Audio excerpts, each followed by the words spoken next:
No, no, no!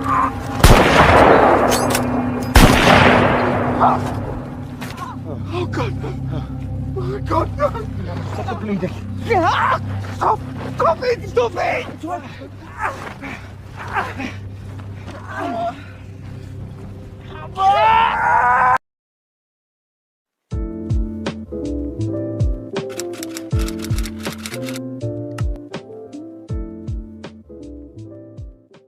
Film ini berjudul 1917 dan sesuai judulnya 1917 itu adalah tahun di mana Perang Dunia I terjadi. Di awal film terlihat ada dua orang kopral muda yang bernama Tom Black dan William Scofield yang sedang beristirahat di bawah pohon dengan situasi yang sangat sejuk dan damai. Namun tiba-tiba Black yang sedang tidur itu pun dibangunkan oleh Sersan Sanders. Sersan itu pun langsung memerintahkan Black untuk segera bersiap karena akan ada sebuah tugas penting. Dia juga meminta untuk menunjuk seorang partner untuk menjalankan tugas itu. Tanpa pikir panjang, Black pun langsung menunjuk sahabatnya yaitu Scofield yang juga sedang beristirahat di dekatnya itu. Sambil berjalan mengikuti sersanya, mereka melewati parit-parit pertahanan dan para prajurit yang berlalu lalang.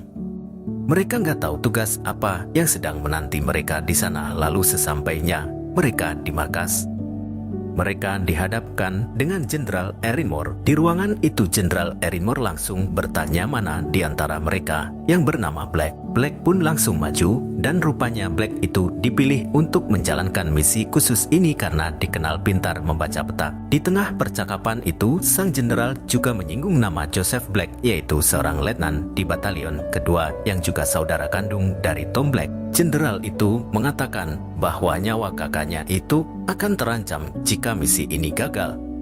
Dan misi itu ternyata adalah mengantarkan sebuah pesan darurat untuk Kolonel Mackenzie yang sedang berada di batalion kedua.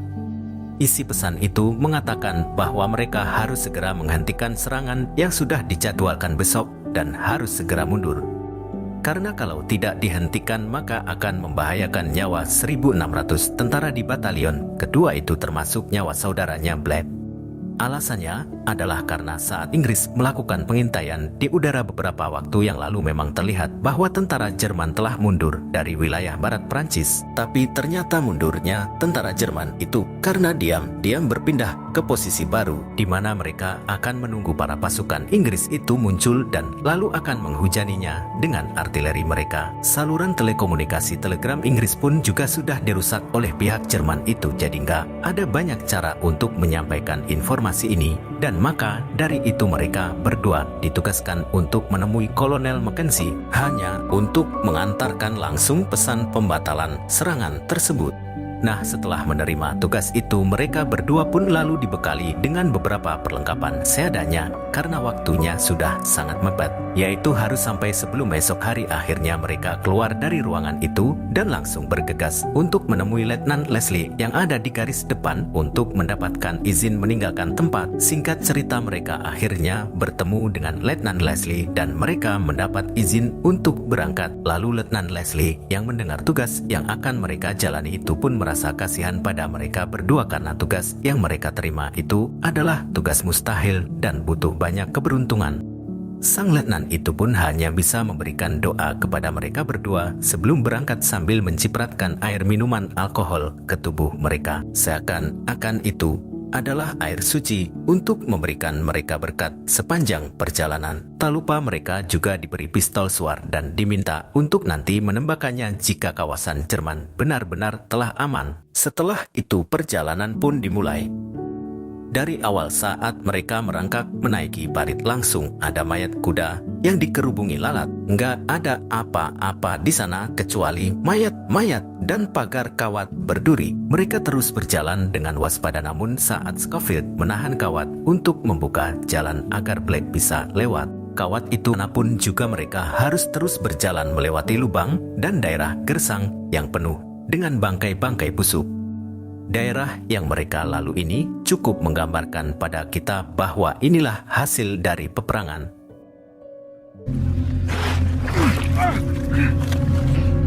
Di sini saya belajar bahwa setelah perang berakhir menang dan kalah itu nggak ada artinya sama sekali.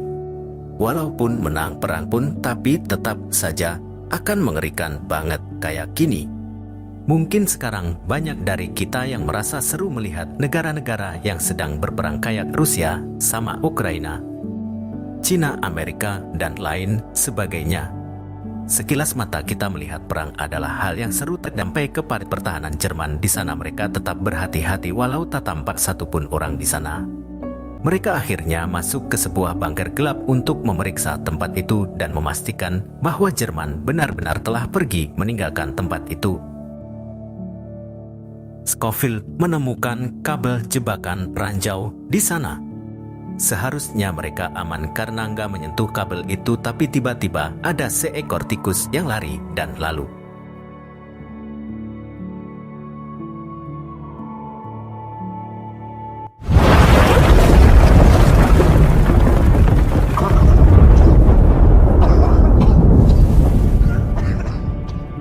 Akibat ledakan itu, untungnya Black hanya terpental aja, akan tetapi Scofield musnah. Ternyata Scofield terkubur di reruntuhan itu dan tubuh serta wajahnya pun tertutup debu sampai putih semua.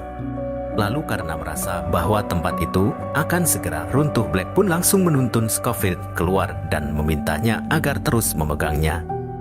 Dalam kondisi yang sulit melihat jalan karena matanya Scofield itu kemasukan debu, akhirnya setelah melompati sebuah celah mereka berhasil keluar. Scofield langsung membersihkan mata dan wajahnya dengan air di botol minumnya itu sampai jatah air miliknya itu habis. Setelah itu keadaan mulai tenang, tapi sejak kejadian yang hampir merenggut nyawa Scofield itu, Scofield pun marah dan menyalahkan Black. Kenapa Black memilihnya untuk menjadi partnernya di tugas yang berbahaya ini? Mendengar perkataan itu, Black hanya bisa menjawab bahwa dia mikir tadinya ini cuma tugas sederhana doang. Black lalu merasa gak enak karena udah melibatkan Scofield dan membuat nyawa sahabatnya itu dalam bahaya. Tapi mereka merasa udah tanggung berjalan sejauh ini dan enggak ada pilihan lain selain melanjutkan perjalanan. Tak lupa sebelum itu Black menembakkan pistol suarnya yang menandakan bahwa daerah itu benar-benar sudah ditinggalkan oleh musuh dan mereka pun melanjutkan perjalanan. Tibalah mereka menemukan beberapa rumah kecil dan beberapa kandang ternak, namun nggak tampak seorang pun di sana. Scofield lah kosong tadi. Tidak lama kemudian mereka melihat kepulan asap dan beberapa pesawat yang sedang berperang di atas langit. 1 dari 3 pesawat itu jatuh tertembak oleh 2 pesawat lainnya dan jatuh tepat di hadapan mereka. Sebenarnya mereka sadar itu adalah pesawat musuh, namun karena rasa kemanusiaan mereka pun langsung bergegas menyelamatkan pilot Jerman yang masih hidup itu. Setelah berhasil selamat, Black pun langsung meminta Scofield untuk mengambilkan air untuk pilot tersebut. Tapi saat Scofield itu sedang mengambil air, tiba-tiba No, no, no!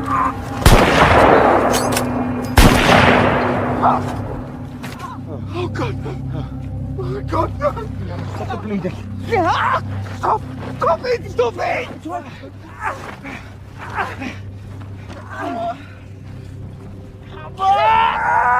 kondisi Black yang kehilangan banyak darah itu lama-kelamaan wajahnya mulai memucat, bibir serta kulitnya juga semakin putih.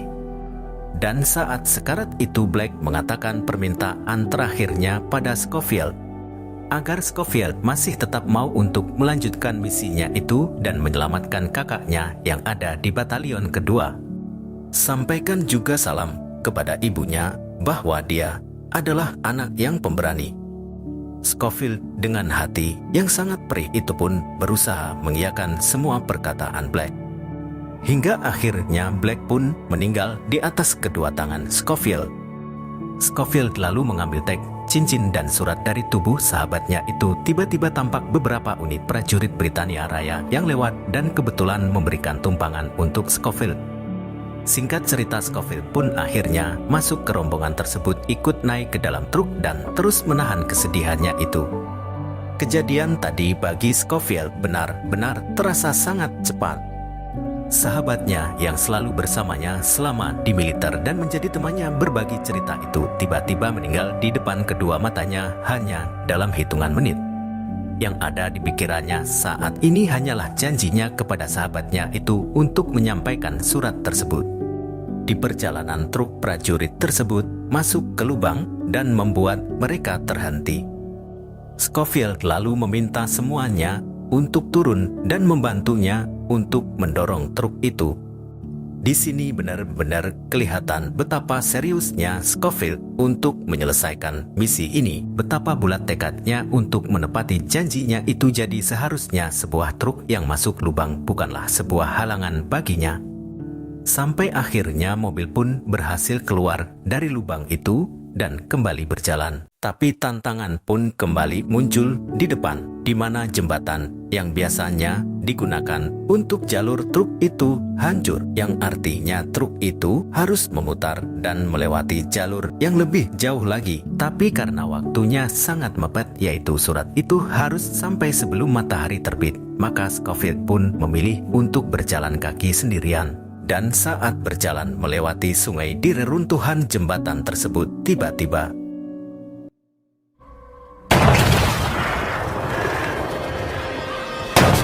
ternyata ada sniper Jerman nih guys di dalam bangunan di depan itu. Scofield pun langsung sembunyi dan membalas serangan sniper itu.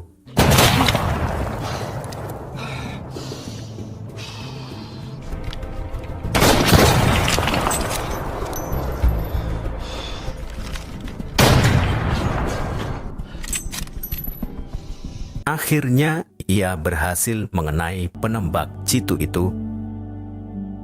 Dan begitu ia sadar bahwa nggak ada lagi tembakan balasan, maka Scofield berpikir bahwa sniper itu udah knock dan dia pun langsung maju buat ngepush. Tapi nggak disangka saat ia membuka pintu tiba-tiba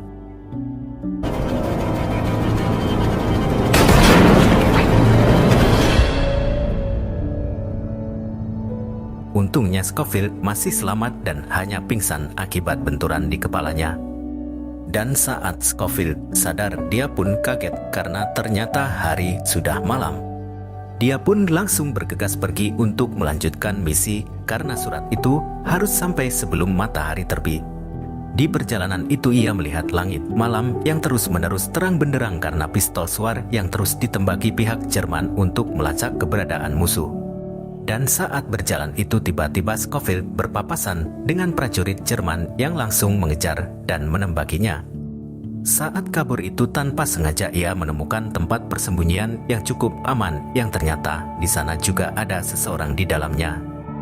Seorang wanita Prancis dan seorang bayi. Wanita Prancis itu lalu mengobati luka di kepala Scofield, tapi Scofield terus bertanya arah jalan kepadanya.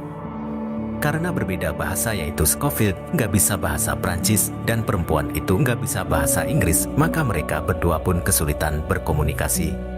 Tapi mereka saling percaya bahwa mereka berdua nggak akan menyakiti satu sama lain. Scofield lalu ingat bahwa ia mempunyai susu yang tadi dimasukkan ke botol kosongnya dan memberikannya ke si bayi. Dalam kondisi yang tenang itu, Scofield pun merasa sangat nyaman di situ, yang mana suasananya sangat berbeda dengan kondisi di luar. Melihat kecantikan dan kebaikan hati wanita itu, dan wanita itu juga melihat kelembutan hati dari Scofield yang sangat berbeda dengan para tentara lain di luar sana. Mereka berdua pun saling jatuh cinta. Namun tiba-tiba Scofield kembali sadar dan teringat lagi pada tugas pentingnya itu. Wanita Prancis itu memohon untuk tidak meninggalkannya, tapi bagaimanapun juga Scofield harus bergegas pergi. Lonceng pun berbunyi dan menandakan pagi akan segera tiba. Scofield pun bergegas pergi, tapi ia tak sengaja ketemu sama prajurit Jerman lagi dan ia pun dikejar-kejar sampai akhirnya Scofield melompat ke sebuah sungai. Scofield terbawa arus sungai itu yang membawanya jauh tanpa arah. Sambil terus bertahan di sungai itu, lalu perlahan langit mulai cerah yang menandakan bahwa matahari telah terbit.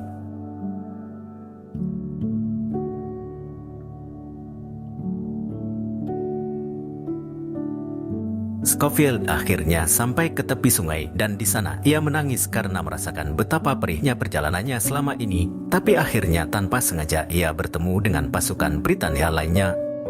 Beruntung bagi Scofield, ia pun langsung duduk bersama mereka yang saat itu sedang mendengarkan renungan pagi.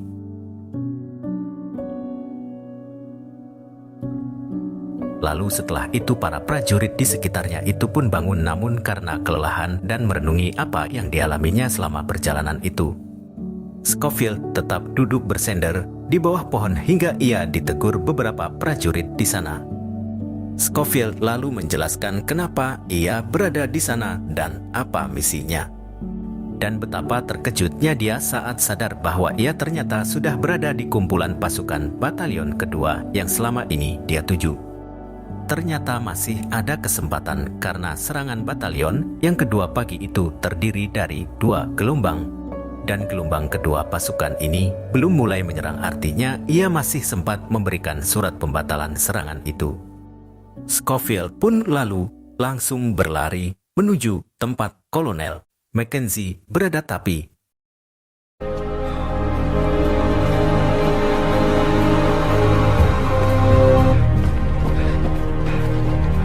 ia terus berlari menerobos kumpulan manusia itu dan menanyakan ke seluruh orang yang ditemuinya di parit di mana tempat Kolonel Mackenzie berada.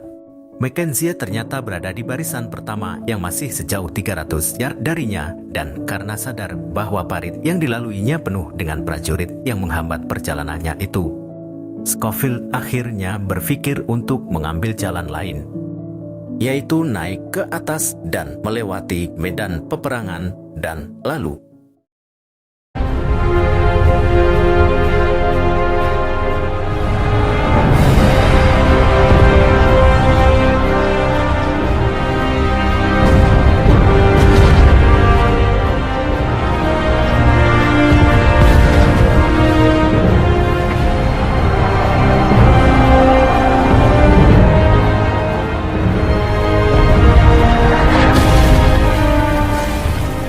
akhirnya ia berhasil sampai di tempat Kolonel Mackenzie berada, dan sesampainya di sana ia memohon untuk bertemu dengan Kolonel Mackenzie, tapi justru dicegat oleh beberapa prajurit di depan pintu masuk pun langsung memerintahkan untuk menghentikan penyerangan gelombang kedua itu.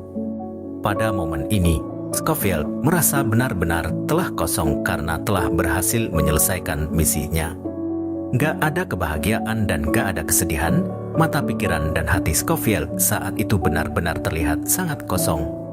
Setelah itu Scofield pun lalu keluar, tapi ia masih punya satu misi terakhirnya, yaitu menemui Letnan Black.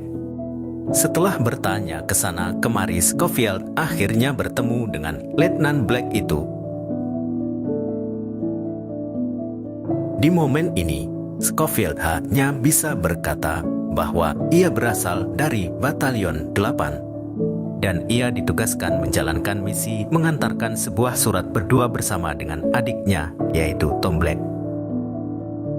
Mendengar hal itu, Letnan Black pun sangat senang dan menanyakan di mana adiknya itu sekarang. Namun Scofield hanya bisa terdiam dan lalu memberikan sebuah tag dan cincin sahabatnya itu. Ia pun mengatakan bahwa Black adalah orang yang sangat baik dan pemberani. Sambil menahan kesedihannya, kakaknya Black itu pun berterima kasih pada Scofield.